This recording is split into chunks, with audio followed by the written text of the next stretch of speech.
Buenos días, queridos entusiastas de la tributación. Hoy comenzamos una larga serie de podcasts destinados todos hacia el entendimiento y el conocimiento tributario dentro de nuestra ya promocionada maestría en gerencia tributaria. Y bueno, hoy tenemos el gusto de contar con Mauricio Coronado, director nacional de recaudación y asistencia. Y vamos a conversar, creo que muy a detalle, sobre este año, este 2023 y 2024, que aparentemente no iba a tener mayor cambio, pero ha terminado siendo muy activo en temas de reformas que hemos tenido en materia tributaria. Con Mauricio vamos a ahondar mucho en algunos cambios que hemos tenido.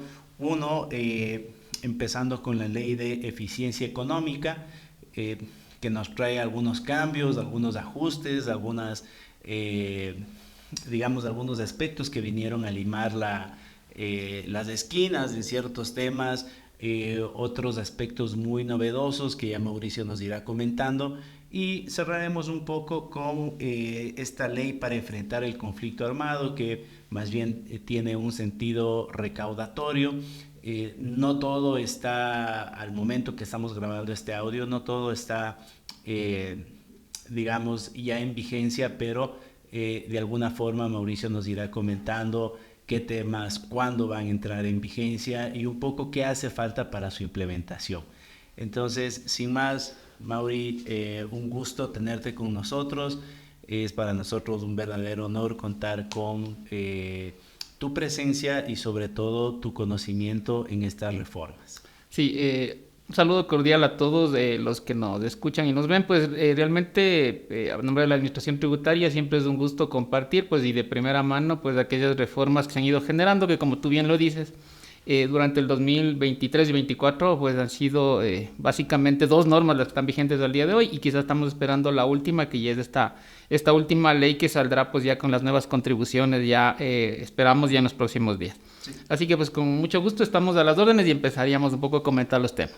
Sí, bueno, lo primero que te queríamos pedir es justamente eso, si de alguna forma nos puedes resumir qué cambios hemos tenido, qué normas son las que han entrado, básicamente desde diciembre y bueno, del 2023 y hasta la fecha, que hemos tenido algunos cambios. Se han generado dos normas hasta la presente fecha que están vigentes: la Ley de Eficiencia Económica y Generación de Empleo, que salió el 20 de diciembre del 2023, que fue publicada, y el reglamento, que salió el 9 de febrero del 2024. Esta primera norma pues trae algunos temas de inversión, de empleo joven, también el tema de remisión, que es un tema que está en vigencia ahorita el día de hoy y que vamos a ir conversando durante el transcurso de estos minutos. Y también se fue generando pues la ley de competitividad energética, donde trajo algunos cambios por tema de gastos personales, y que también ya está en vigencia, y el reglamento pues está nuevito, salió hace algunos días, del 28 de febrero, ya está publicado, y obviamente a partir de esto pues hemos estado trabajando también ya en la Administración Tributaria en ir implementando ya los formularios, los anexos, para que el contribuyente ya pueda ya aplicar lo que corresponde a este año 2024 la norma. Entonces, en base a eso es lo que se ha ido generando estas normas, pues, y vamos un poco a revisar también cuáles han sido los principales cambios que se han ido dando. Chévere, solo hay un pequeño paréntesis, Mauri. ¿Cuán importante es la emisión de los reglamentos? Porque normalmente, digamos, la ciudadanía, yo te diría incluso la comunidad académica, esperamos la ley, ¿no es cierto? Pero perdón, me salió esta pregunta mientras tú conversabas, y decías, ya lo podemos aplicar una vez que se ha emitido el reglamento. Disculpa hacerle un pequeño paréntesis. ¿Cuán importante es esto del reglamento? ¿Cómo lo trabajan en la administración tributaria, ¿no es cierto?, para que estas normas, que son generales, puedan ser aplicadas ya en el día a día? Claro, si bien es cierto, la ley no puede ser modificada en ningún aspecto por el reglamento, lo que sí hace el reglamento es ir generando aquel procedimiento ya para poder aplicar un determinado momento. Generalmente esto va acompañado de requisitos que debes cumplir, quizás a veces inclusive fechas, porque la ley posiblemente te puede decir presentas hasta el mes de mayo, pero el reglamento lo que te hace es un poco definir en qué día de mayo, si es al inicio, en el intermedio o al final. Entonces, lo único que nos permite es darle aplicación ya a lo que está establecido en la norma, y obviamente esto va acompañado pues de los requisitos que necesariamente o posiblemente el contribuyente tendrá que presentar o ajustarse para acceder, digamos, a un beneficio o a una deducción. O posiblemente quizás pues enfocado ya más bien a conocer cuáles son los requisitos que debo ir cumpliendo durante el año para obtener la deducibilidad, por ejemplo, de algún gasto. Entonces, lo que hace el reglamento no es cambiar la esencia de la norma, lo que hace es más bien darnos un procedimiento ya de cómo vamos a aplicar y cómo vamos a cumplir para un poquito ya en el año, irnos preparando ya todos los contribuyentes y lograr ver que al final del periodo fiscal no tenga ningún contingente desde el punto de vista tributario. Eso es importante. Muchas gracias, Mauricio. Y bueno, pues ahora sí, empecémosle a diseccionar a esa ley de eficiencia económica. Por supuesto que sí. Pues quizás una de las partes importantes de esta ley de eficiencia económica y generación de empleo empieza o radica por el tema de generar inversiones, porque como todos conocemos un poco, el país ha estado atravesando algunos momentos, digamos, necesarios para la economía de un flujo de recursos.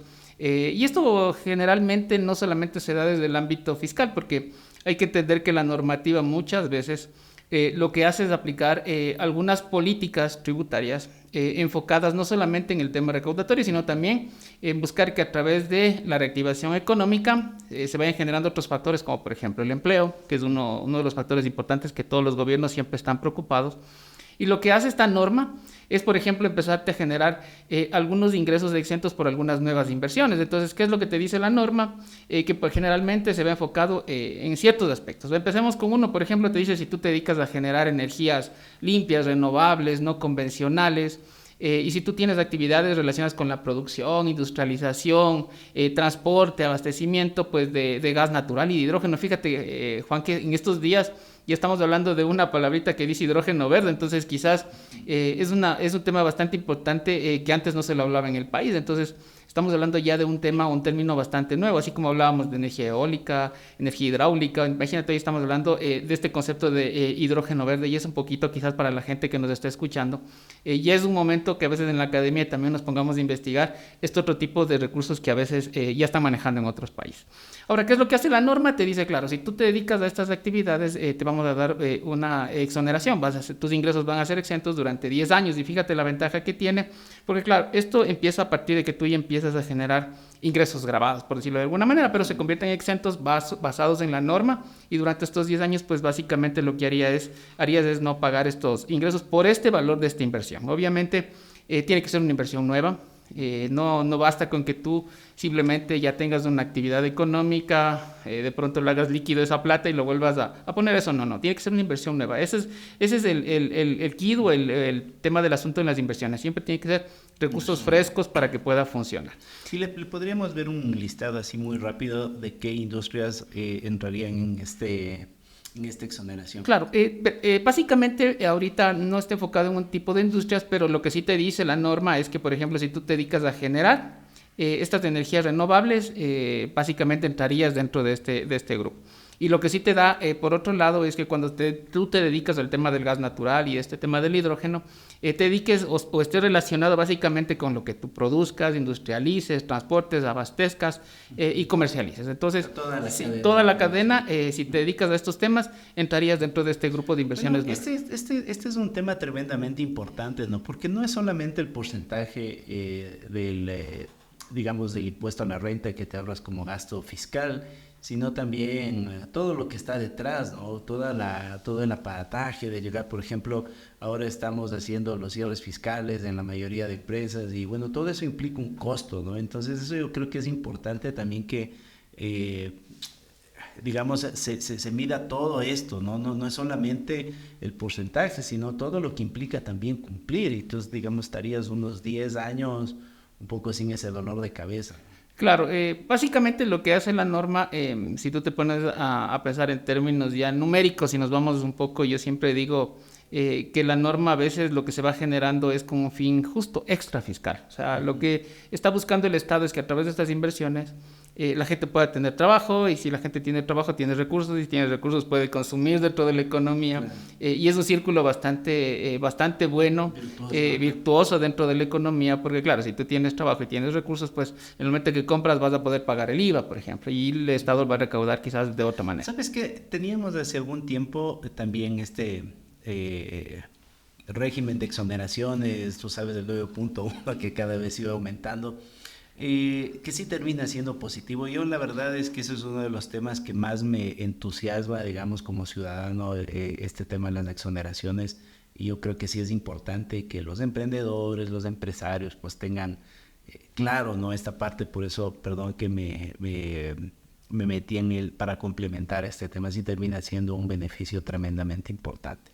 Claro, básicamente lo que hacemos, digamos, en el Ecuador también es aplicar quizás esas medidas que también aplican otros estados que están vecinos a nosotros, y es buscar que estos capitales frescos también se sientan atraídos. Ahora, esto también va de la mano un poco, no solamente con el tema fiscal, también hay que darle una seguridad jurídica, también hay que darle una seguridad pues del Estado. Código, ¿no? Por supuesto, por supuesto. Tributario. Exactamente, y claro, a través de estos mecanismos que se ha ido creando en estas leyes, lo que está permitiéndole al inversor es tener esa seguridad para que el momento en que invierta su dinero en el Ecuador, pues tenga la seguridad de que efectivamente se van a cumplir con las reglas o con reglas claras del Ecuador.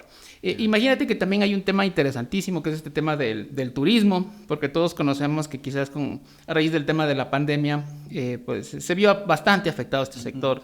Obviamente claro, pasamos encerrados 2 años y esto lo que está buscando también es que se generen inversiones nuevas, porque prácticamente partimos de ese concepto.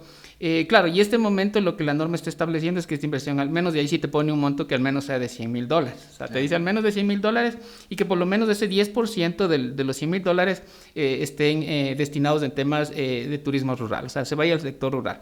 Y esto es importante porque a partir de esta nueva inversión que tú haces, vas a dejar de pagar por estos valores de lo que te genera esta nueva inversión durante 7 años. Fíjate que es un tiempo bastante prudencial que te da la norma. Y hoy mismo en la Asamblea se está discutiendo quizás algunos otros beneficios, porque también se está hablando, hasta lo que se conoce en un proyecto de ley que ahorita están discutiendo en la Asamblea, también de una remisión de impuestos para este sector un poquito más amplia de la remisión que actualmente estamos teniendo, y quizás eso habría que ver cómo va a salir. Qué interesante y qué importante yo creo que es una buena noticia. Mauricio, tú has estado también vinculado con la academia un montón de tiempo. Y no sé si recuerdas, pero antes teníamos mucho estos proyectos de turismo, o sea, digamos, en las clases regulares de administración. Es un sector tremendamente importante aquí en el país. Qué buena noticia esto que nos comentas. Yo creo que esto sí te termina impulsando, y cuando tú ya empiezas a hacer las proyecciones financieras, pues el costo tributario, digamos, del impuesto a la renta, pues siempre es un componente súper fuerte, y si estás exonerado 7 años, pues yo creo que es una buena noticia, digamos, para alguien que está pensando en empezar, no sé, un negocio en el sector turístico. Claro, y tú ves en estos últimos feriados, valga un poquito por ahí también la relación que tiene pues con la reducción del IVA que se ha ido dando también, que es un tema muy importante que quizás pues mediante el decreto que el presidente generalmente puede emitir, se va generando este IVA del 8%. Entonces, no solamente va de la mano con el tema de generarte nuevas inversiones, sino que también, además de que dejas de pagar impuesto a la renta, también esta política que se va generando de bajarte el IVA, también te permite una retribución mucho más amplia, y quizás tendríamos que analizar un poco los datos. ¿No? Todo te va sumando en ese IVA, y ya es un almuerzo. Ya te vas con la familia y ya tienes un ceviche más. No está muy bien, sí, pero son diferentes estrategias que va tomando la normativa y el Estado en sí, ¿no? A través del gobierno, para ir impulsando un sector que sí ha sido bastante golpeado. Hay que ser muy sincero, ha sido bastante golpeado. Claro. Luego de esto, ya un poquito ya relacionado con un tema, digamos, casi como de comercio exterior, entra en cambio y este otro famoso grupo de estos usuarios y operadores de zonas francas, y eso también es importante porque... Ese sí, bueno, porque sí, yo desde que tengo memoria han venido las zonas francas. Sí. Entonces, hoy... sí, veámosle. Sí, claro. Ojalá ahora sí la peguemos. Sí. Entonces, claro, aquí un poco estos sujetos pasivos que son usuarios y operadores de zonas francas, pues, y obviamente siempre van a estar calificados o al amparo del Código Orgánico de la Producción, de lo que conocemos como el COPS, y su reglamento, pues, siempre va a estar normado a través de esta legislación. Pero ellos tienen una ventaja, que igual durante los primeros 5 años vas a tener una tarifa de 0% de impuesto a la renta. Fíjate, son 5 años. Y luego del 5.º año, ya por todos esos ingresos, ya tu tarifa va a ser del 15%. Entonces, esto básicamente lo que te permite a ti también es, digamos, hasta cierto punto ya competir con tus países vecinos, porque hay que entender que este esquema ya un poco comercial o de generación de ingresos, de incentivos y todo, no es solamente que lo está haciendo el Ecuador, también lo están haciendo los países vecinos. Entonces, cuando los países vecinos también tienen la misma estrategia, no es que les copiamos, pero también tenemos que adaptarnos un poco para volvernos más competitivos. Entonces, esto nos va a permitir un poco ya tener un poquito más de fluidez, llamémosle así, y que ya las empresas nuestras también empiecen a invertir en estos sectores, y a través de esto pues siempre llegamos al mismo fin, que es la generación de empleo, porque imagínate hoy en día que cada una de estas empresas te empieza a generar empleo con todo lo que nos ha estado pasando. Yo creo que es bastante positivo, y estos resultados lo iríamos viendo ya en los próximos años.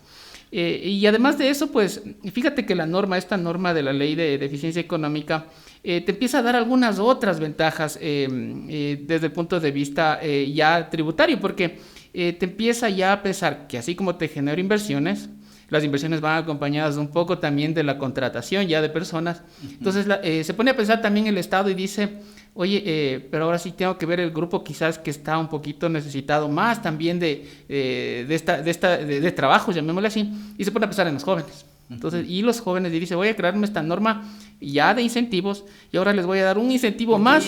Porque ahí es el tema, ¿no? O sea, necesito experiencia, pero claro, no tengo sitio donde ganar experiencia. Claro, un poco el Estado se claro, mete. es medio ilógico. A veces te dicen, Ajá, necesitas 10 años de experiencia y vos estás recién graduado de la universidad. Entonces, resulta medio contradictorio a veces que te pidan experiencia cuando recién pues estás empezando a generar. Entonces, lo que dice el Estado es, ahora me voy a preocupar, ya estoy generando el tema de inversiones, ahora voy a ver el trabajo, porque claro, alguien me dirá y posiblemente la gente piense y diga, pero ¿qué relación tiene? Porque ya estos ingresos van a ser exentos, y acá me está hablando de que te voy a dar una deducción, por ejemplo, por el tema del empleo juvenil. Entonces, pero si es exento, entonces ya no pago impuestos. No, porque esta parte de los ingresos exentos por las inversiones nuevas, si bien es cierto te paga una tarifa de 0%, no es que es exclusivamente, porque tú puedes tener otra inversión que sí genere un impuesto normal, común y corriente. Entonces, y a través de la contratación de empleo nuevo, tú sí puedes también tener una rebaja por tu inversión, porque obviamente los empresarios no es que solamente se dedican a un sector en especial, tienen una diversidad.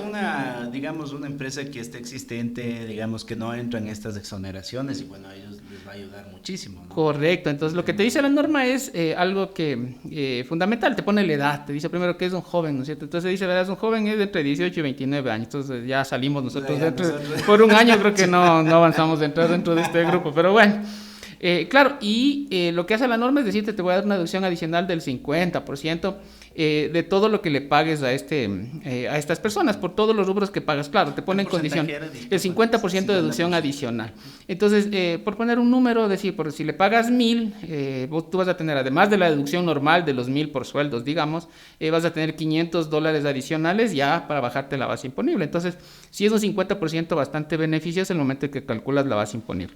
Ahora, pero la norma también un poco señala, y lo que dice es, bueno, yo tengo también estudiantes que nacen quizás que por ahí en universidades públicas, en institutos técnicos superiores, y otros porque son graduados en este tipo de instituciones. Lo que dice la norma es, bueno, a ellos les voy a dar un poco más, les voy a dar un 75% adicional.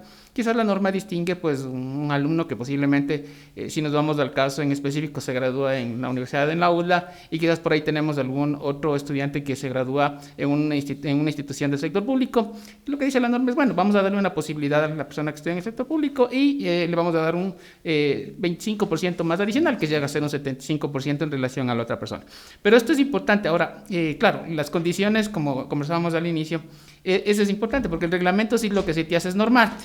Justo es normarte, no te cambia las reglas, pero lo que te dice es, obviamente tiene que la persona inscribirse en el Ministerio de Trabajo, tienes que cumplir con las formalidades de ley, o sea, porque en caso contrario, si le dejas abierto, no podría llegar a ejecutarse eso. Obviamente te dice también que no pertenezca o que no estés dentro de los grados de consanguinidad y afinidad, porque obviamente si tú solamente le contratas a tu hijo o a tu sobrino, entonces empieza ya a haber un poco de de esta discriminación. Entonces, no, lo que dice la norma es no, búscate gente que realmente puedas incorporar dentro de tu empresa y acceder a este beneficio, que dicho sea de paso, es bastante útil para los jóvenes hoy en día, que quizás es un grupo que a veces no tiene la experiencia. ¿Y eso es solamente el primer año que le contratas o digamos... O sea, este tema tienes que verificar siempre el incremento neto, o sea, siempre tiene que haber un incremento neto, porque mientras tú veas los jóvenes que tienes en este año versus los de jóvenes anteriores, vas a poder deducirte este tema. Entonces,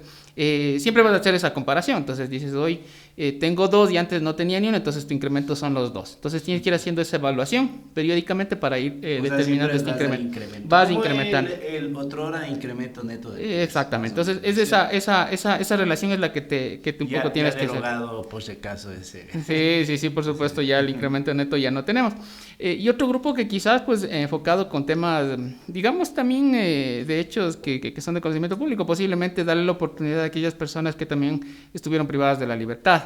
Sí, que es un sector o un grupo que a veces posiblemente la norma lo que dice es, o sea, voy a buscar incorporarles dentro ya del sector productivo porque dentro de su rehabilitación la norma también un poco piensa el Estado dentro de sus políticas públicas y dice, bueno, incorporémosles a estas personas pues, y si tú, por ejemplo, no tienes ninguna medida de detención o prisión preventiva, sin sentencia condenatoria, pero y hubieras estado un poco privado de la libertad, porque digamos ya cumpliste con... Sí, ya, con exactamente.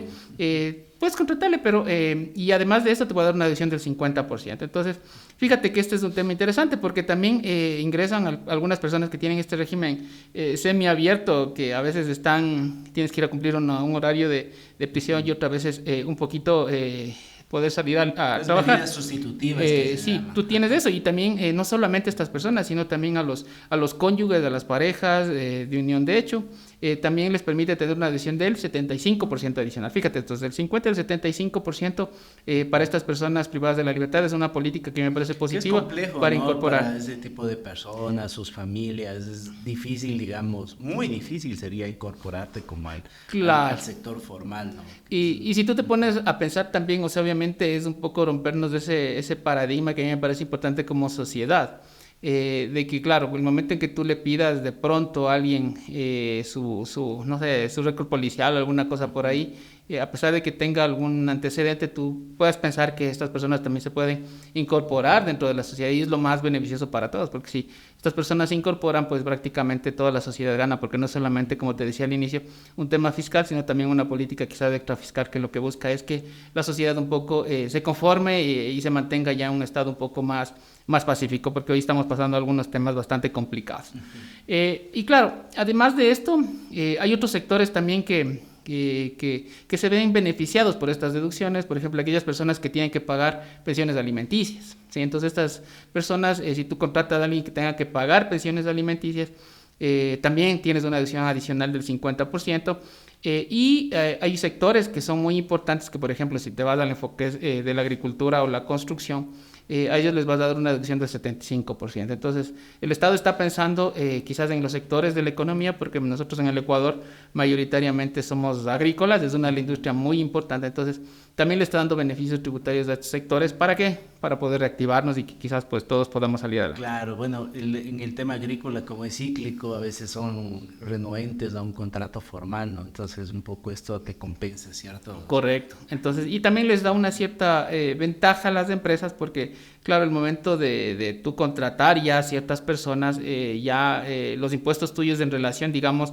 a gente que no contrata o que ya ha mantenido lo mismo, a pesar de que necesita empleados, te permite pagar una cierta cantidad menor de impuestos. Y eso es positivo para todos, porque esos impuestos a la hora que no recibe el Estado, empieza a reactivarse dentro de la misma economía a través de nuevas inversiones que puedan hacer estas personas. En eso yo le veo, no sé si estés de acuerdo, más como un incentivo para formalizar el empleo.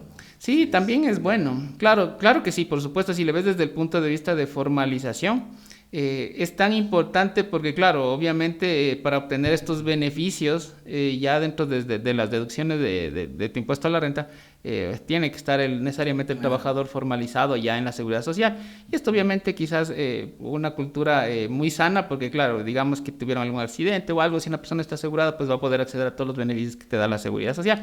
Y eso me parece que vamos cerrando un círculo bastante virtuoso dentro de todas las estrategias que a veces como gobierno van generándose, Sí, ¿no? bueno, ahí se ve una buena estrategia, como tú vas señalando, para cerrar algunos temas, ¿no? Como bien señalábamos al inicio, una ley que de pronto no, cuando salió la gente decía, chuta, pero no vamos a recaudar nada, pero más bien se nota ahí un trasfondo, digamos, estratégico, como su nombre lo indica, ¿no? De eficiencia económica, ¿no? Por supuesto, Entonces, claro que sí. Entonces, sí, todas estas políticas realmente son muy buenas para que la gente la pueda acceder, para que las empresas las puedan acceder.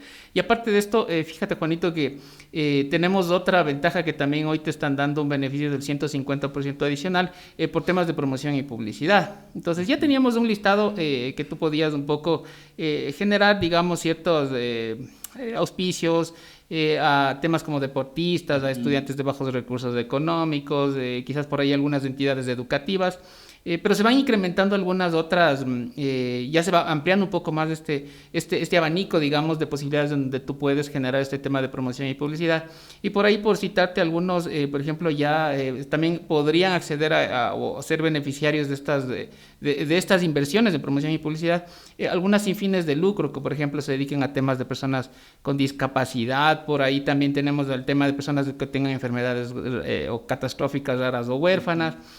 Cuidado, defensa y protección de animales, que también es un tema importante, ¿no? Porque hoy en día, también por gastos personales, también te permiten deducirte ciertos gastos, pero fíjate que por acá también puedes recibir aquellos rubros por este concepto y deducirte, digamos, yo como empresa entrego este aporte como promoción, como auspicio a alguno de estos lugares y automáticamente me puedo deducir no solamente el valor de la publicidad, los 1.000, sino adicionalmente un 150% adicional, es decir, 1.500 adicionales. Entonces, esto también va fomentando.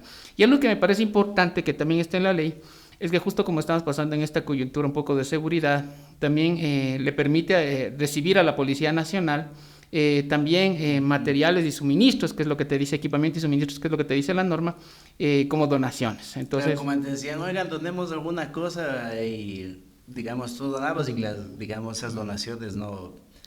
claro, las donaciones eran claro, no deducibles, entonces, era como claro, doble pérdida, ¿no? claro, Más bien es doble ganancia. claro, entonces hoy en día lo que te permite estas deducciones o esta entrega de estos recursos, llamémoslo así, vía donaciones de equipamiento y suministros que, por ejemplo, la Policía Nacional los necesita, y ya tú te haces acreedor a este beneficio. Ahora, quizás muy rápidamente nada más, siempre hay que considerar que dentro de estas deducciones que posiblemente puedes acceder, existen ciertos requisitos. En algunos casos te pide que, por ejemplo, el organismo regulador, no sé, el Ministerio de Bienestar Social o algo, te pueda dar alguna certificación de que efectivamente existe esta entrega de estos recursos. Entonces, y ellos ponerte algunos requisitos, posiblemente puede ser, pero la norma te dice que esto tiene que ser lo más sencillo posible. Es decir, que si tú vas a la policía a lo mejor te entrega un certificado de que recibió esta donación. Lo que sí es importante entender es que quizás estos valores o estos materiales, estos equipamientos que tú estás entregando sean a costo o a precio de mercado, ¿no? Porque si no, caso contrario, tampoco tenemos que evitar siempre el abuso, claro. ¿no? Porque si yo le voy a donar a la policía 100 colchones, chalecos claro, que valen $1.000 cada chaleco, son 100.000, le pongo a 50.000 cada chaleco y me beneficio. Entonces, la idea no es de esa de la norma. Entonces, siempre hay que tomarlo con pinzas y la norma siempre va un poco enfocada en esa buena fe, de que tú vas a hacer las cosas en base a lo que... Bueno, para eso son los reglamentos, ¿no? Correctísimo. Sí. Pues, Mauri, y aquí nada más, perdón, te voy a contar un tema súper específico para nosotros en la universidad, que está en esta parte también de la ley, que es el auspicio para la educación dual, que salió, y es un tema, por ejemplo, que nosotros lo estamos promocionando mucho porque digamos, nosotros tenemos los programas duales y también déjame decirte que ha sido una tremenda motivación para que las empresas, digamos,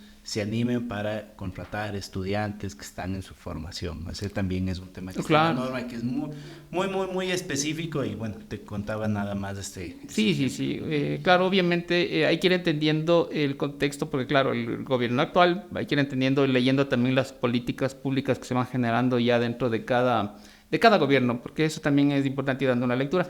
Hoy está enfocado mucho en la juventud, en el trabajo, en el empleo. Entonces, sí, a mí me parece que son bastante positivos estos temas. Todos hemos pasado algún rato por las universidades y hemos tenido el gusto a veces ya de graduarnos y ese momento de regresar a ver y ahora qué hago. Entonces, todos esos incentivos que te va dando el Estado a mí me parece muy, muy positivo desde el punto de vista. Ha ido cambiando, ¿no? Ha ido cambiando. En el tema yo creo que del empleo es súper importante y como tú dices, para un graduado creo que la mayor motivación es conseguir trabajo, ¿no? Bien, también hay un elemento importante que hay que considerar una vez que ya hemos hablado de inversiones, de deducciones, y es el tema del control. Siempre cualquier administración tributaria va a tener esta parte del control.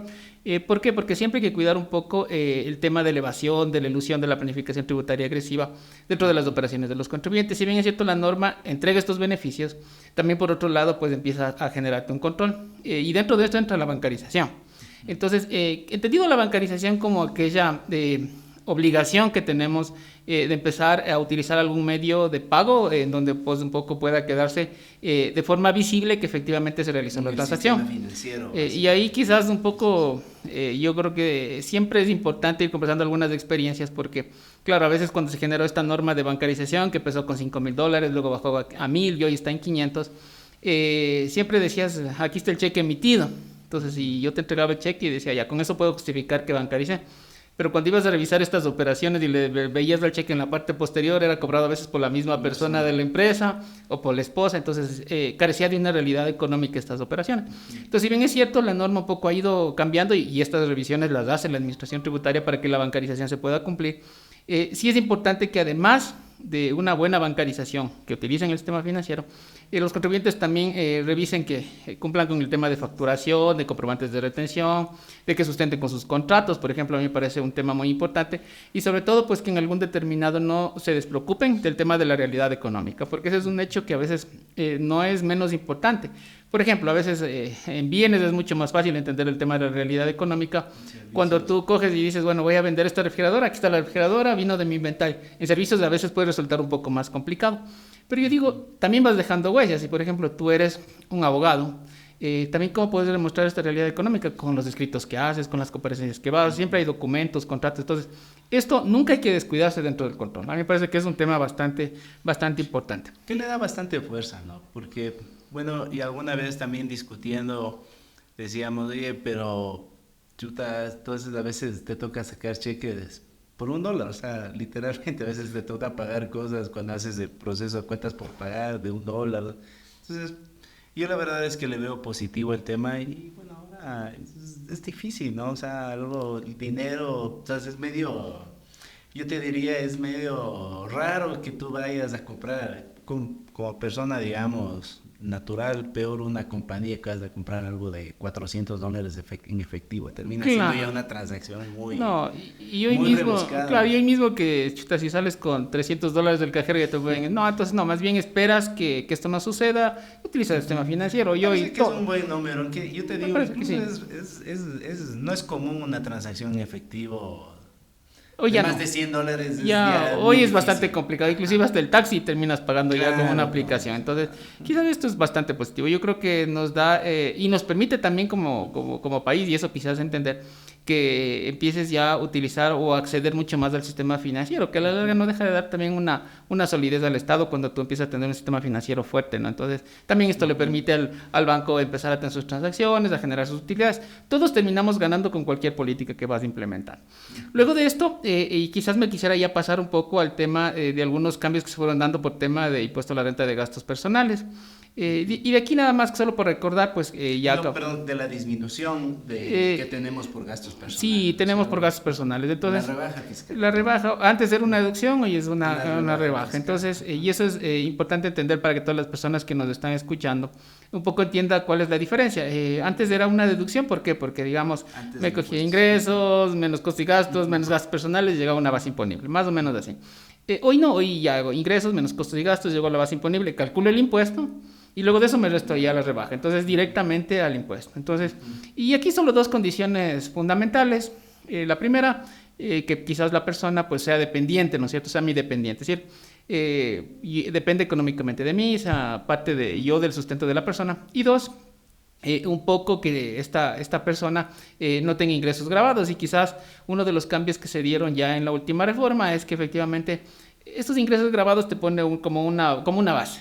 Te dice hasta máximo la remuneración básica unificada, es decir, el año anterior que eran de $450 y tú tienes ingresos grabados de $450, la norma todavía te permite utilizarte como carga familiar. Entonces ese es uno de los cambios que se dieron, y los contribuyentes ya en base a eso, inclusive en las últimas semanas, ya hicieron algunos ajustes a su anexo para incorporar aquellas cargas que cumplían con este requisito de tener hasta $450. Esto vino un poquito a aliviar ese tema de, chuta, es que mi mamá tiene, no sé, un local y cobra 150 mensuales, ya no le podías poner como carga. Claro. Entonces, sí, justamente lo que hace el reglamento es alivianar eso, ¿no? Por supuesto. Algunos temas que de pronto terminan siendo como muy estrictos. Claro, y el reglamento lo que hace es esa parte, digamos, te dio esa posibilidad. Ahora, no se lo hizo desde el primer día que empezó a presentarse los anexos. ¿Por qué? Porque el reglamento se salió posterior, entonces hizo el ajuste y los contribuyentes un poco ya han hecho estas recargas, y hoy estamos presentando ya las declaraciones de impuesto a la renta de personas naturales con este ajuste.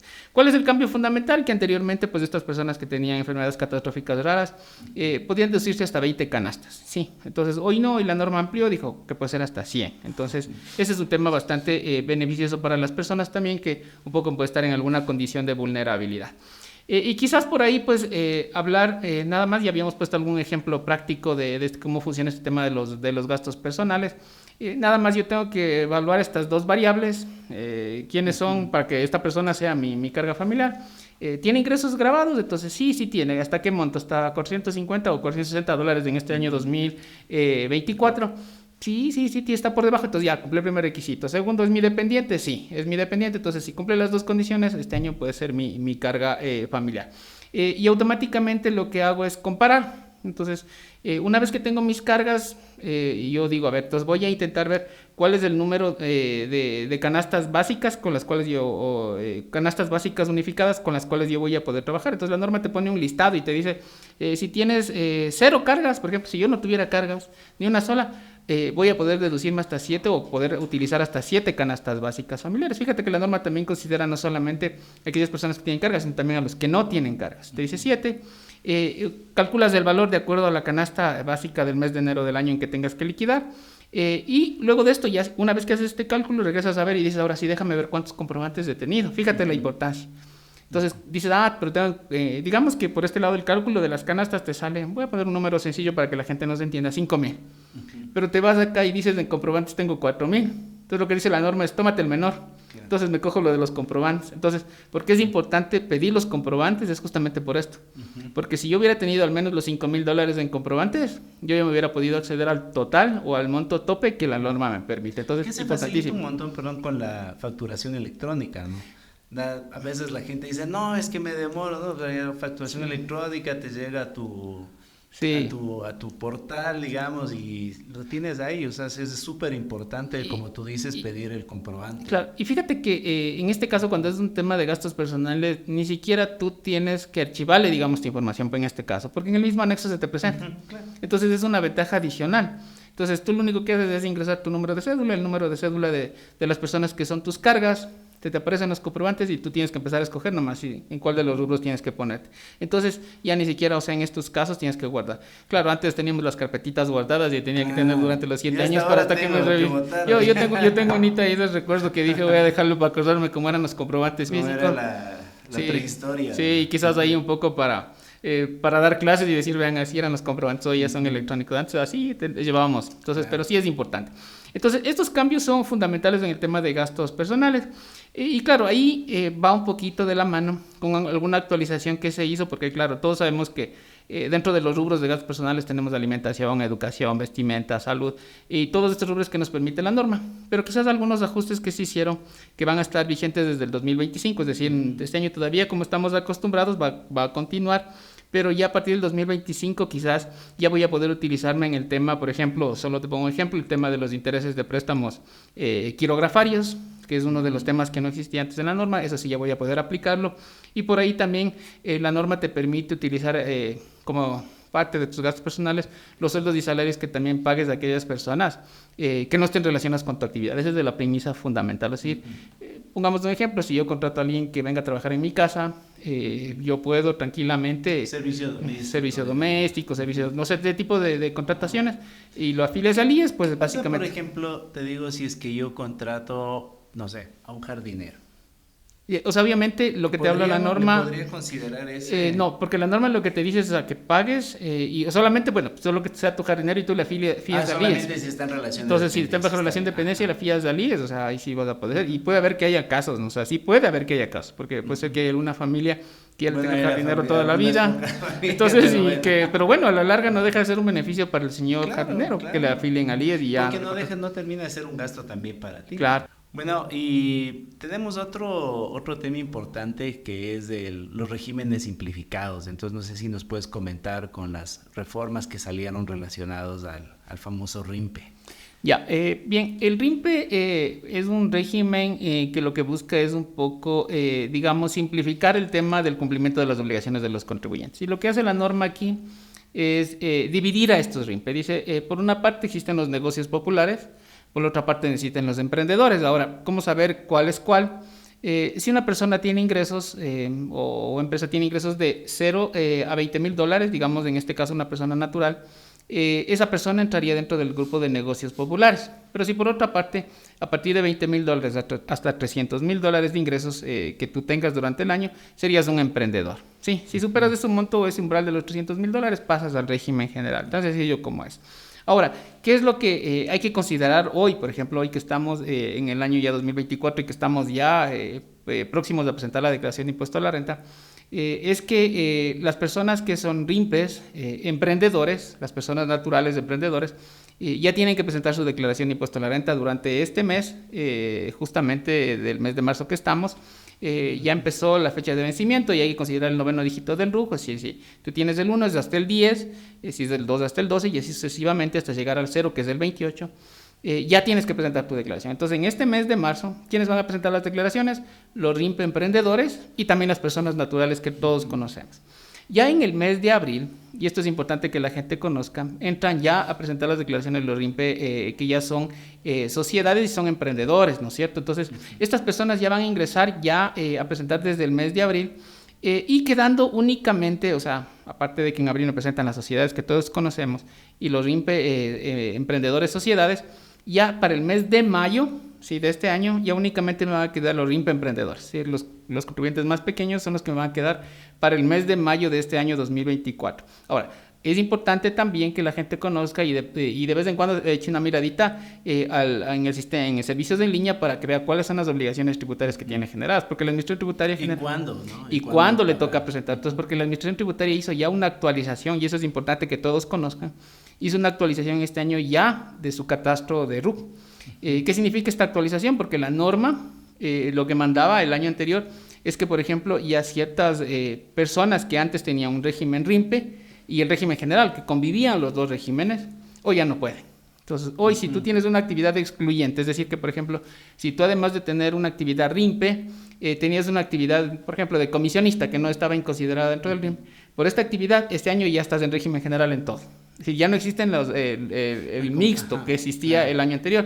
Hoy, si tú tenías una actividad que ya prácticamente no te permite estar dentro del IPE, como por ejemplo, no sé, honorarios profesionales, etcétera, etcétera, prácticamente ya ahorita estás en el régimen general. ¿Con la relación de dependencia también? En la relación de dependencia también es una de las condiciones. Ahora, lo que hay que tomar en cuenta... O sea, ¿qué pasa? Perdón que te interrumpa. ¿Qué pasa si es que estoy yo en relación de dependencia y, no sé, tengo un negocio... Sí, lo que te dice la norma es que relación de dependencia es una actividad excluyente. Entonces, en estos días lo que está pasando es que estamos actualizando este tema. Estamos esperando ver si es que de pronto se define qué es esto de relación de dependencia, si efectivamente aplica a todos los contribuyentes que están bajo relación de dependencia o si de pronto solamente a algún determinado grupo. Eso es lo que se está evaluando y das el caso de cuál sería. O sea, no es tampoco algo traumado, es volver a lo de antes. O sea, exactamente. Sí, trabajo, tengo mi negocio, ingresos, egresos, tengo mi relación de dependencia y el líquido normalmente. Claro, ahora, aparte de lo que la administración tributaria ya actualiza sus catastros, sí es importante entender que la actualización que hace la administración tributaria es parte de su trabajo, pero también tiene una cierta relación, digamos así, el mismo contribuyente con la administración tributaria. Es decir, su obligación también es verificar que su catastro está actualizado. Por más que se haya hecho todas estas actualizaciones, posiblemente yo ya por mi condición dejé de ser RIMPE y todavía estoy constando como RIMPE, entonces soy yo el que tengo que acercarme a la administración tributaria y actualizar mi RU.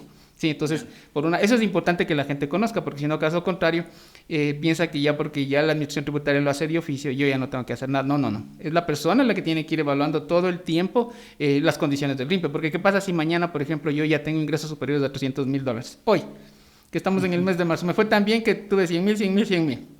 Y ya dejo. Entonces yo tengo que actualizar este momento el RUC y pasarme ya al régimen general, porque ya no pudiera estar ya en el régimen. Entonces la persona que es dueña del RUC también tiene esta obligación de ir verificando los requisitos que tiene que ir cumpliendo, no solo la administración tributaria.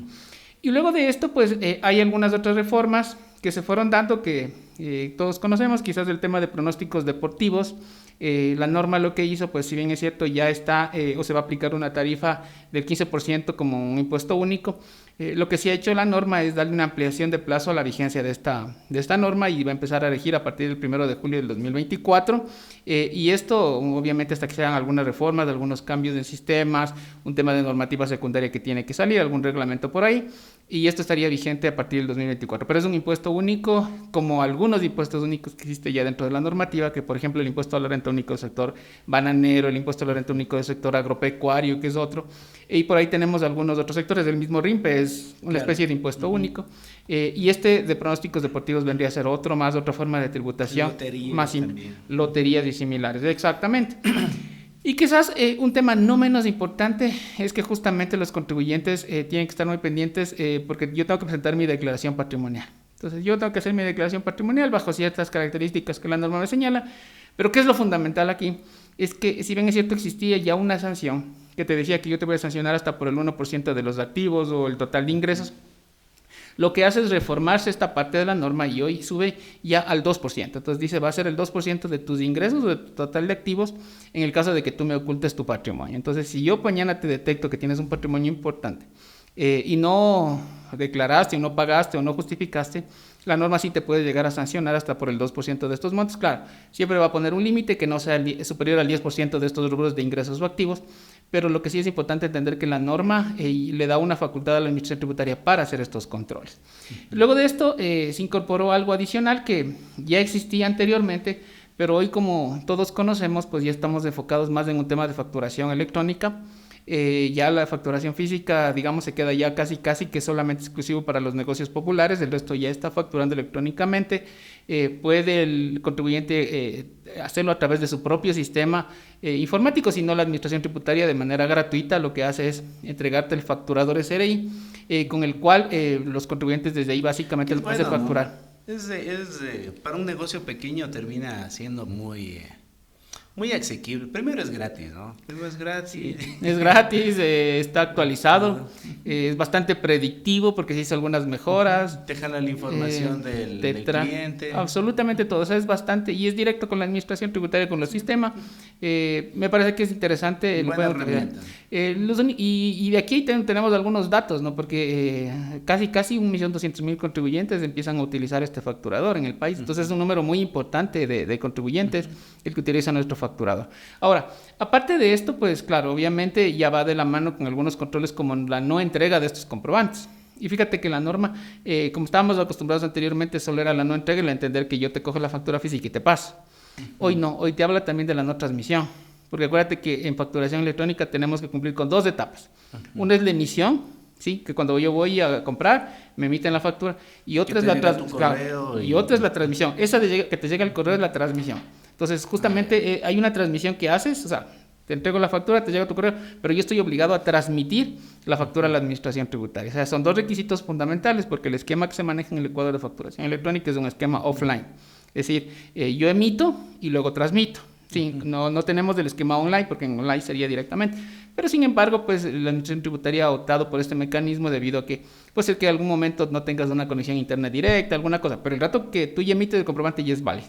Y lo que tienes que hacer es transmitir. Pero si tú no transmites, te pueden sancionar de 1 a 30 remuneraciones básicas unificadas, que es un valor importante. Entonces, más bien es evitar este tema. ¿Cómo cubres ese riesgo de la no transmisión? Lo que pasa es que verás, ahí yo tengo todas las fuentes de información, porque acuérdate que así como yo necesito como persona sustentar a veces un gasto de, no sé, gasto personal, o el mismo gasto de mi empresa, en el momento en que me doy cuenta no me transmitiste porque no estoy pudiendo considerarme dentro de mi declaración o no me aparece en ese momento, generalmente puede ser que el mismo cliente mío pueda alertar a la administración tributaria de que no fue transmitido esos comprobantes. Por ejemplo, cuando yo utilizo el facturador del SRI ya me sale la dirección electrónica, digamos, del cliente. O sea, lo aconsejable sería utilizar esa misma, ¿no? Para que no cambiarla, porque es no, mándeme otro. Claro, y eso hay que tener cuidado, porque el correo tiene que ser un correo válido, porque si no, caso contrario, nunca me va a llegar esa factura. Pero claro, los controles que hace la administración tributaria por la no transmisión son diversos. O sea, yo puedo llegar a identificar por el mismo cliente, o como te decía, a veces por la misma transacción económica que se utiliza la bancarización, y digo, ve, aquí tienes un ingreso de $1,000, ¿dónde está la factura? No existe. Entonces, los controles son integrales. Entonces, yo puedo darme cuenta por pero qué es una razón más para mejor utilizar el facturador del SRI. O también los facturadores que existen hoy en el mercado también son buenos. No, yo digo como un negocio pequeño, ¿no? No, como un negocio pequeño posiblemente sí puedes utilizarlo, pero claro, queda abierto, como no es exclusivo el del SRI, puede utilizar cualquiera, pero a la larga lo que tiene que garantizarte es esto, la emisión y la transmisión. Sí, entonces, esos son temas fundamentales. Y obviamente hoy el no entregar la información a la administración tributaria te pueden sancionar hasta con 10 remuneraciones básicas unificadas. Ya no me puedo hacer el lujo. Ya no hay cómo. Sí, y hay por ahí, o sea, ya había antes de 1 a 6, hoy te subieron hasta 10. Y obviamente también hay un tema con información de instituciones financieras relacionadas con el tema de las organizaciones del sector de economía popular y solidaria. Pero antes también existía de 100 a 250, hoy subió de 100 a 500 remuneraciones básicas unificadas. Y se incrementaron un poco estos porcentajes. Mauri, es un poco lo que estábamos conversando fuera, digamos, de micrófono. Esto te ayuda, justo estabas hablando del tema de las diferencias en los controles tributarios, entonces entiendo todo esto te ayuda a cerrar este círculo como administración tributaria, ¿no? Como administración tributaria lo que haces, y cada vez vas implementando nuevas estrategias de control, inclusive ya dentro de las mismas declaraciones. Es decir, poco a poco vas ya, como ya vas teniendo información automatizada, porque la administración tributaria ha ido en un proceso desde el año 2021, que salió una norma donde ya todos nos obligaron a facturar electrónicamente, ya desde noviembre del 2022 ya todo el mundo estaba facturando ya electrónicamente, excepto los negocios populares. Ya la administración tributaria ya tiene información electrónica, entonces ahora es el uso. Entonces estamos utilizando en cómo, en verificar que si tú vendiste 1,000 y me declares los 1,000. Entonces, fíjate, y así sucesivamente. Claro, qué interesante, y esto yo creo que es importante para los oyentes, para nuestros estudiantes principalmente, ver, porque a veces analizamos así las reformas aisladamente, pero fíjate, bueno, y te agradezco nuevamente acá, cómo esto va cerrando círculos, ¿no? De cómo funciona, por un lado, lo que vimos al comienzo es políticas públicas y ahora también la parte de la propia gestión de la administración tributaria. Correcto. O sea, la administración tributaria también tiene procesos de cambio y eso es fundamental entender. Yo creo que si recordamos hace algunos años cuando empezamos con los formularios de papel, que también fuimos parte alguna vez de aquella información y que teníamos personas validando, ingresando la información en nuestros sistemas. Y hoy tener ya formularios automatizados, anexos automatizados, y hoy ya facturación electrónica, y hoy le sumaría a esto ya el intercambio de información que tenemos con otras administraciones tributarias, y a través del foro global ya con un montón de países, ya información importante. Eso ya lo que nos permite hacer es un control automatizado. Es decir, quizás inclusive dentro de los controles, y de la auditoría de papel, por decirlo de alguna forma, irte ya a una auditoría mucho más automatizada, también es algo que ya está cambiando dentro del país. Entonces, si la administración tributaria no puede quedarse atrás, pues está utilizando esta información ya dentro de sus controles y posiblemente sean los contribuyentes los que se vayan dando cuenta en el momento en que voy a hacer mi declaración, en que ya me aparece automáticamente la información y yo ya no puedo ingresar. Oye, más. Qué importante, yo creo que, a ver, como te digo, porque obviamente para hacer eso necesitan las reformas legales, entonces qué importante que es leer entre líneas, también nosotros como contribuyentes, y entender estos círculos, todo este tema estratégico que has venido comentando a lo largo del podcast. Claro, y algo importante que a mí me parece que los estudiantes deben conocer es porque quizás cuando estamos en las aulas, una de las críticas que hacemos, digamos, dentro de la academia, ¿por qué se va generando tanta normativa durante todo el tiempo? Y a mí me parece fundamental entender que el mundo es cambiante, es decir, que hoy estamos revisando la norma y tenemos una aplicación. Pues mañana cambia el mundo, nos volvemos más automatizados y debemos ir reformando justamente la norma tributaria. Entonces, estos cambios que se van dando todos los años no obedece únicamente a implementar una reforma por implementar, sino que también vamos adaptándonos a cómo se va dando la economía dentro del país. Entonces, esto los estudiantes sí creo que deberían entender por qué se van generando todas estas reformas. Y fíjense cómo se va cerrando el círculo entre una deducción, una exención, un control. Y hoy, básicamente, pues estamos enfocados ya en un control mucho más automatizado como administración tributaria, y esto quizás las personas que nos están viendo y nos están escuchando deberían llegar a entender. Sí, Mauricio. Vamos con el último tema. Sí, vamos con el último tema. Sí, pues el tema de remisión tributaria. Si bien es cierto, el tema de remisión tributaria no es nuevo en el país, ya se ha venido aplicando en algunas ocasiones los años anteriores. Es algo que hay que entender primero, no es porque mañana se le ocurre a alguien sacar una norma de remisión y básicamente aplicarla. No, es algo que está en la norma, está en el Código Tributario y cualquier gobierno lo puede aplicar, y eso ya es un poco pues potestativo de cada estado pues y de cada gobierno en su momento aplicarlo. Pues hoy están aplicando, estamos en una remisión tributaria, básicamente debe cumplir con ciertos requisitos. ¿Cuáles son los requisitos fundamentales? El primer requisito es que yo tengo que verificar que sean aquellas obligaciones que se hayan generado hasta el 31 de diciembre del 2023. Esa es la primera premisa. ¿Y qué es esto importante? Porque, por ejemplo, alguien me puede preguntar y decir, oye, entra la de la declaración de IVA. Por ejemplo, estoy omiso de la declaración de IVA del 2023, que sería el tope. ¿Entra dentro de remisión? La respuesta es sí. Sí, porque lo que dice la norma es que el hecho generador se haya generado hasta el 31 de diciembre. Entonces, la declaración de IVA, de retenciones, sí, del 2023 sí ingresan dentro de remisión. Es decir, que si no pagué y quiero pagarla ahora y tengo un valor a pagar, esa es la segunda premisa, es que existe un impuesto a pagar. Yo puedo cancelar. Entonces, si yo tengo un impuesto a pagar, el momento en que pago el día de hoy, ¿qué es lo que va a pasar? Yo voy a dejar de pagar intereses, multas y recargos. Exacto. Sí, pero necesito tener un principal. ¿Qué pasa si...? Y eso es, perdón que te interrumpa, es un tema importante, ¿no? Porque gente dice, no están perdonando impuestos. O sea, lo que se entra, digamos, en esta revisión, pues como tú bien lo señalas, son intereses, multas y recargos, pero tienes que pagar el impuesto, ¿no? Eso yo creo que es lo que termina siendo importante. Claro, y claro, obviamente, si tú tienes solamente una multa, por ejemplo, que pagar por una declaración atrasada en cero, esa no entra en remisión, porque no está, lo que dice es que necesitas tener una obligación tributaria. Correcto. Porque ese es el quid del asunto.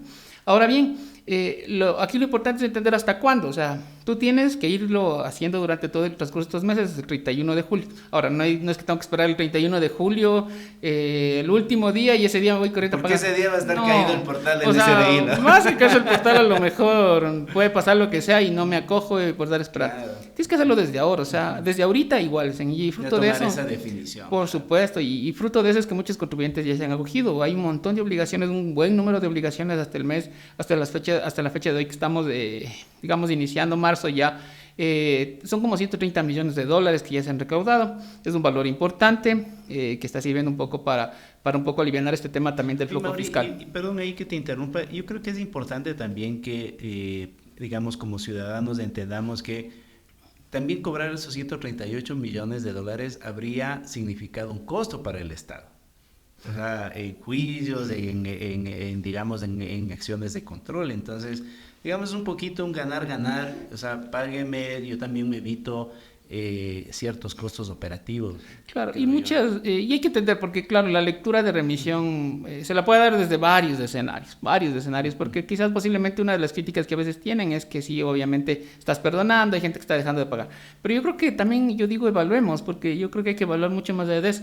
Estamos pasando una remisión luego de haber pasado una pandemia, Juan. Entonces, imagínate cuántas empresas cerraron, cuántas empresas tuvieron pérdidas, cuántas empresas no pudieron declarar. O sea, yo creo que también es un tema que habría que evaluar muy seriamente. O sea, ha sido una remisión bastante, para mi punto de vista, oportuna por todas las condiciones que se han ido dando en el país. Entonces, que la gente se pueda poner al día les facilita muchas cosas. Primero, si ya me pongo al día, voy a poder contratar con el Estado, voy a poder ya tener una tranquilidad que yo digo que no tiene precio. Si eres empleado, por ejemplo, puedes trabajar en el sector público porque uno de los requisitos es no deber nada al Estado. Y así un sinnúmero de beneficios. Entonces, hoy en día, que te estén aplicando la remisión, obtienes beneficios por todo lado y quizás ese sería el punto fundamental. Ahora, fíjate que dentro de la remisión, ya me parece que este es un tema que la gente debería conocer, también se incluyó el tema de los RIMPES. Sí, entonces, del año 2022, había una cuota de $60 del 2022, en donde ya se les dijeron a los contribuyentes, de estos $60 también te voy a perdonar. Ahora, la única condición que tienes de ahí es que tienes que presentar tu declaración.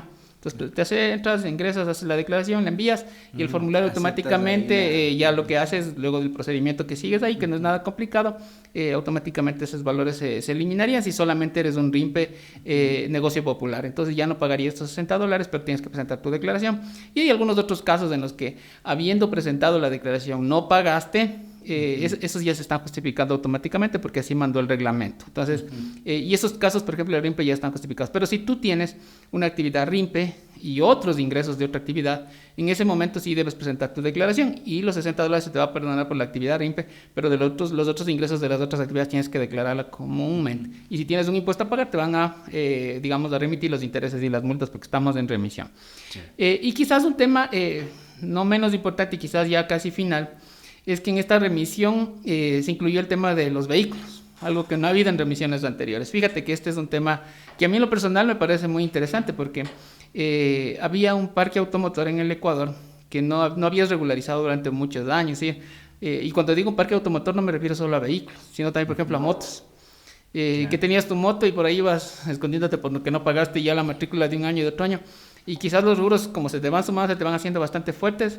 Entonces la norma dijo no. Entonces hoy también entraron en remisión esos valores y te incluyeron ya los intereses, por ejemplo, de todo eso. Es decir, siempre vas a terminar pagando únicamente el capital, es decir, el impuesto de matriculación vehicular, pero ya no pagas ni intereses, ni multas, ni recargos, que a la larga no deja de ser beneficioso. Y esto sumado quizás por ahí a algunas otras tasas que te perdonaban de la ANT y por ahí tenías... Lo que pasa, Mauricio, es que, perdón que te interrumpa, yo solamente quisiera poner esto en contexto porque cuando hablamos de multas, intereses y también los recargos, el recargo 20%, los intereses con el Estado son muy altos, digamos, las multas tienen una forma de cálculo, entonces a veces eso le tornan impagable, ¿no? O sea, imagínate, como tú dices, en 2-3 años hay acumulado en el tema de los automotores o también en el tema de deudas tributarias propiamente dichos. Yo creo que es importante que entendamos que a veces todo este costo, digamos, en multas, intereses y recargos, pues termina siéndole impagable, a veces que ya se duplica. Claro, ¿no? O sea, yo a creo que es importante te va a terminar costando más que el mismo automotor, a veces en algunos casos, y ya se vuelve impagable. Pero no, hoy te dan la posibilidad y eso es importante. Ahora, ¿qué es lo que tiene que hacer la gente que nos está escuchando y que quisiera revisar de vez en cuando? Porque claro, los estudiantes también pueden decirle a sus papás, a su mamá, a su abuelito, a su tía, a cualquier familia. Es importante regularizar. Éntrate a revisar. Sí, éntrate a revisar. En la página web del SRI tú puedes ver, ándate a la parte de servicios en línea, hay una parte que dice deudas. Puedes verificar si tienes deudas con el SRI, si tienes obligaciones pendientes y si tienes vehículos, te vas a la parte de consulta de valores de vehículos y automáticamente con la placa ya tú ya puedes revisar si es que está con valor. Esto es importante porque a veces la gente dice, bueno, no, esto es solamente para las empresas, no, pero también nosotros y que a veces terminamos siendo los más afectados, personas naturales, contribuyentes que a veces tienen este tipo de percances que te puedes igualar. Yo había escuchado algunos casos y qué bueno que salió ese tema de vehículos porque claro, yo también una de las partes en las que trabajo también es en la parte de vehículos. Había estos problemas porque decían, oye, pero chuta, ¿cómo saco mi moto si tengo un poco allí el problema de que no he matriculado? Entonces, no, oye, puedes hacerlo, pagas los valores que a la larga no dejan de ser, no son tan altos como si lo serían con intereses, multas, recargos y todas las tasas que te cobran. ¿Y podrías incluso acogerte a un tema de facilidades de pago? Eso no existe, eso no prevé la norma. Tienes que pagar. La norma no te permite, ha existido algunas modificaciones. Ya mucho de lo, o sea, bueno, las remisiones anteriores te daban hasta facilidades de pago, pero en esta remisión no. En esta remisión no se incluye, tienes que pagar el valor, pero no tienes un tema de facilidades de pago. Y con esto, pues finalmente, la pregunta que podría ser, oye, pero ¿cuáles impuestos me puedo acoger? O sea, todos los que conocemos, todos los que maneja el SRI. IVA, impuesto a la renta, consumos especiales, ISD, Todos impuestos nacionales. toda la contribución del cáncer y toda la enajenación de derechos representativos de capital, es decir, todos los impuestos que maneja el SRI, todos esos te puedes acoger a la emisión hasta que fechas el 31 de julio. Pero recordando que no dejen para el último, porque eso sería complicado, porque al final siempre los últimos días es complicado y todos van a ingresar a pagar y por ahí... A mí me pasó mi impuesto a la renta que hice ayer porque se pasa del fin de semana y todo el mundo... Claro, todo el mundo ingresa al sistema al mismo momento, a la misma vez y por más que sea, o sea, creo que hasta... A veces te puede pasar hasta en plataformas tan famosas que todo el mundo ingresa a la vez y se baja. Entonces, claro, eso hay que evitar. Por eso es que siempre hay que hacerlo con tiempo para evitar esos contratiempos. Y así que, pues, invitarles a todos los estudiantes a que pues sigan un poco también las redes sociales de la Administración Tributaria. Publicamos constantemente una información. Tenemos cursos también. Juanita, es importante comunicarles a los estudiantes. Hay cursos de facturación electrónica, devoluciones de impuestos y quizás algunos temas que nosotros vamos compartiendo se les va generando y pueden obtener su certificado. Esa es una de las ventajas porque eso les puede servir para su hoja de vida, también obtener los certificados que emite la Administración Tributaria directamente desde su plataforma. Así que también les invitamos a que puedan seguir nuestros cursos que tenemos en la página web. Sí, capacitaciones en línea. Capacitaciones en línea. Cada vez vamos incrementando un poco más. Sí, es súper importante. Y Mauri, ya para ir terminando un poco, yo sé que todavía no está en plena vigencia, pero yo creo que ya está plenamente conocido, discutido. No sé si conversamos un poco sobre las medidas, y aquí sí que es para generar recaudación sobre esta famosa ley para enfrentar el conflicto armado interno que tenemos. No sé si nos comentas así muy rápidamente. Entiendo, bueno, ahí tú nos das comentando cómo está la parte normativa, si ya tenemos reglamento, no tenemos. No sé si ahí de forma muy sucinta nos vas comentando este tema. Bueno, justo al momento de que estamos un poco grabando, todavía no se ha publicado, digamos, esta ley, pero ya es de conocimiento público que contiene algún tema de contribuciones temporales, ¿sí? Entonces dentro de esas tenemos un par de contribuciones. La primera es esta contribución temporal de seguridad que se llama, que prácticamente lo que dice la norma es que tienes que pagar hasta el mes de marzo, o sea, en este mismo mes. Una vez que se publique la norma, ya en los próximos días, ojalá ya salga en el registro oficial, el contribuyente hasta finales de este mes tendrá que pagar esta contribución en base a las utilidades que tenga del año 2022 y es del 3.5% en este mes de marzo, que justo estamos ahorita, y también en el mes de marzo del 2025. Habría que esperar unos días para que salga esta norma, pero básicamente la Administración Tributaria estaría lista ya para poder recibir estos valores durante este mismo mes. Y hay otra contribución, en cambio, que es esta contribución que sale un poco para las instituciones financieras, que es una contribución que se llama temporal sobre utilidades de bancos y cooperativas de ahorro y crédito, así se llama. Y esta ya tiene más bien un tema progresivo, ¿sí? Entonces esto ya es en base a la utilidad gravada, igualito, pero tiene ya unos porcentajes en donde va desde el 5% hasta el 25%, y se le va generando pues de acuerdo a la utilidad gravada que tú tengas en el 2023. Esto estaría básicamente enfocado también con un aumento en el tema del IVA, que el señor presidente ya un poco ha anunciado por algunos medios que posiblemente llegue al 15%, porque recordaremos que la posibilidad le da al presidente de llegar hasta, el IVA le cambia al 13%, pero le da la posibilidad de subir hasta el 15%. Y creo que es un hecho, ¿no? Yo esperaría que así sea, pues eso así ha anunciado, y yo creería que eso se va a aplicar ya en los próximos días. Y un tema del ISD que también pues un poco posiblemente podría subir al 5%, que es una tarifa que ya se venía manteniendo anteriormente y que quizás pues una de los cambios que se daría. Obviamente ya con todos estos aspectos estaríamos preparados quizás para en este mes de marzo ya tener esta normativa y poderla aplicar, que a la larga me parece que es un tema de alivio a la caja fiscal de todo lo que hemos estado pasando en este tiempo, y eso es lo que ha buscado un poco esta política. Entonces ahí eso sí empezaría en el mes de abril, los cambios. Sí, el tema de IVA empezaría ya desde el mes de abril y declararías en mayo. Ya con la tarifa nueva, y básicamente lo que son estas contribuciones, si son aplicables ya según salga en la norma, hasta finales de este mes deberían ya cancelarse estos valores. Esperemos, estamos a la espera de que ya se publique en el registro oficial esta nueva ley, y con eso pues quizás ya podamos compartirles algo más de información. Chévere, Mauri. Oye, yo quiero agradecerte por tu tiempo. Primeramente, sé que es bastante limitado. De hecho, ahorita sé que te vas a un tema importante en la plataforma. Te agradezco mucho el tiempo que te has tomado para compartir con nosotros estos temas tan importantes y relevantes, y sobre todo en el contexto que tú nos has podido dar. Aprovecho de una vez para comprometerte, una vez que tengamos un poco más claro todos estos temas de referentes de a esta ley que conversábamos para enfrentar el conflicto armado, pues conversar un poquito más. Te agradezco nuevamente, Mauri, y bueno, pues estamos aquí, sí. Esta es tu casa. Muchísimas gracias, Juanito, por la invitación. Pues siempre a los estudiantes también, pues a las órdenes, y no se olviden un poco siempre como parte importante de ciudad, como un buen ciudadano que somos, es un poco revisar la norma y quizás pues ayudar también a que esta se aplique en beneficio del país. Así que un saludo muy, muy especial a todos los estudiantes, pues, y nos veremos en una nueva oportunidad.